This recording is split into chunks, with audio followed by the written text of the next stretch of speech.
News Telangana cabinet కీలక నిర్ణయాలు తీసుకుంది. 2014 జూన్ 2వ తేదీ నుంచి మైనింగ్ అక్రమాలపై సిఐడితో దర్యాప్తు జరిపించాలని నిర్ణయించింది. కరీంనగర్ ఖమ్మంలో జరిగిన గ్రానైట్ తవ్వకాల్లో భారీగా అక్రమాలు చోటు చేసుకున్నాయని, సీనరేజ్ రాయల్టీ కింద ఖజానాకు రావాల్సిన వేల కోట్ల నిధులు ప్రభుత్వానికి రాలేదని కేబినెట్ నిర్ధారణకు వచ్చినట్టు తెలుస్తోంది. అటు మహబూబ్ నగర్ లో క్వాజ్ తవ్వకాల్లో కూడా అక్రమాలు జరిగాయని గుర్తించింది. మొత్తంగా 7 ఏజెన్సీలు వేల కోట్ల ప్రజాధనాన్ని లూటీ చేశాయని ప్రాథమికంగా అంచనా వేసింది సర్కార్. దీంతో సిఐడితో సమగ్ర దర్యాప్తు జరిపించాలని మంత్రివర్గం నిర్ణయించినట్లు తెలిసింది. 2014 జూన్ 2వ తేదీ నుంచి జరిగిన మైనింగ్ అక్రమాలపై సమగ్ర దర్యాప్తు కోరుతూ సిఐడికి విధి విధానాలు జారీ చేయాలని మైనింగ్ శాఖను మంత్రివర్గం ఆదేశించినట్లు సమాచారం. ఇక మరిన్ని అప్డేట్స్ మా ప్రతినిధి చారి అందిస్తారు. చారి, సుమిత్ర, తెలంగాణలో గత ప్రభుత్వ హయాంలో అంటే 2014 జూన్ 2వ తేదీ నుంచి జరిగిన మైనింగ్ సంబంధించిన అంశాల్లో, అదేవిధంగా విద్యుత్ కొనుగోలుకు సంబంధించిన అంశాలపై నిన్న క్యాబినెట్లో సుదీర్ఘంగా చర్చించారు.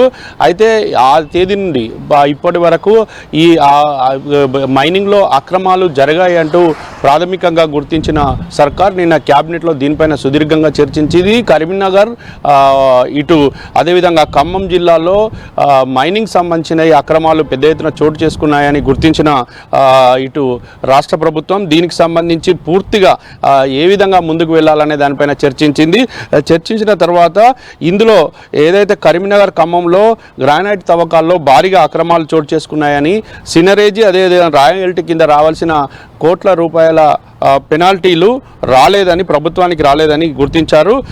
ఇక మహబూబ్ నగర్ జిల్లాలో క్వాజ్ తవ్వకాల్లో కూడా అక్రమాలు జరిగాయని గుర్తించారు.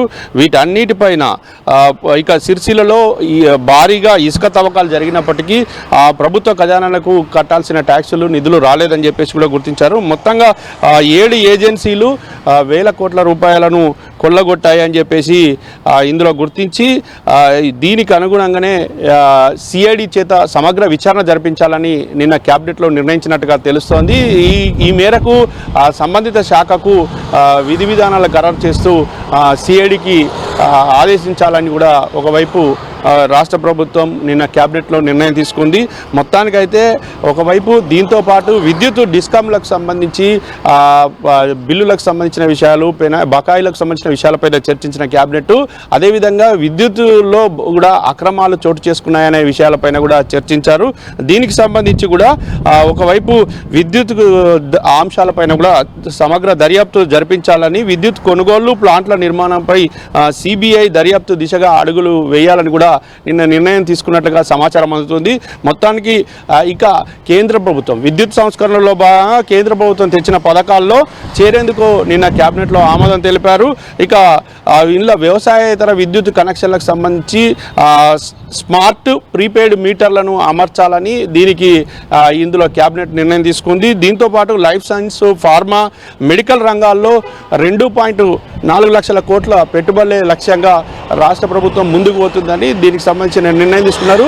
అంటే 2026 నుంచి 30లోగా ఈ లైఫ్ సైన్స్ను గ్లోబల్ హబ్గా తెలంగాణను తీసుకురావాలని రాష్ట్ర ప్రభుత్వం భావిస్తోంది. ఇందుకోసమే ఈ నిర్ణయం తీసుకున్నట్టుగా తెలుస్తోంది. ఇక ఇందిరమ్మ ఇళ్లకు సంబంధించి ప్రధానంగా ఇప్పటి వరకు అంటే మొదటి విడతలో ఇందిరమ్మ ఇళ్ల వరకు ఏదైతే పూర్తయ్యాయో వాటన్నిటికి కూడా ఈ జూన్ 2వ తేదీన ఆ ఇళ్లలో గృహప్రవేశాలు జరిగేలాగా, అంటే 1,00,000 గృహప్రవేశాలు జరిగేలాగా రాష్ట్ర ప్రభుత్వం ఆదేశాలు జారీ చేసింది. ఈ మేరకు ఆ నిర్మాణాలు జరిగేదానిగా అందుకు సంబంధించిన నిధులను కూడా విడుదల చేస్తూ ప్రభుత్వం ఎవరైతే గృహ నిర్మాణాలు కట్టుకుంటారో వాళ్ళకి అందరికీ ఎంకరేజ్ చేస్తూ వచ్చింది. ఇక ఇప్పుడు మళ్ళీ కొత్తగా మొత్తానికి నియోజకవర్గానికి 2,000 ఇళ్ల చొప్పున అంటే 2.5 లక్షల ఇళ్లను కొత్తగా మంజూరు చేసింది. దీనికి సంబంధించి ప్రభుత్వం వడివడిగా అడుగులు వేస్తుంది, వేగంగా ఇళ్ల నిర్మాణం చేపట్టబోతుంది. మరొక వైపు ఇటు పుష్కరాలు 2027 జూన్ 26వ తేదీ నుండి జరిగే గోదావరి పుష్కరాలకు సంబంధించి 1,000 కోట్ల రూపాయలను 1,000 కోట్ల రూపాయల నిధులను శాంక్షన్ చేసింది. ఇందులో 300 కోట్ల రూపాయలను ముందుగా చెల్లించబోతోంది. దీనికి సంబంధించిన నిర్ణయం కేబినెట్ చేసింది.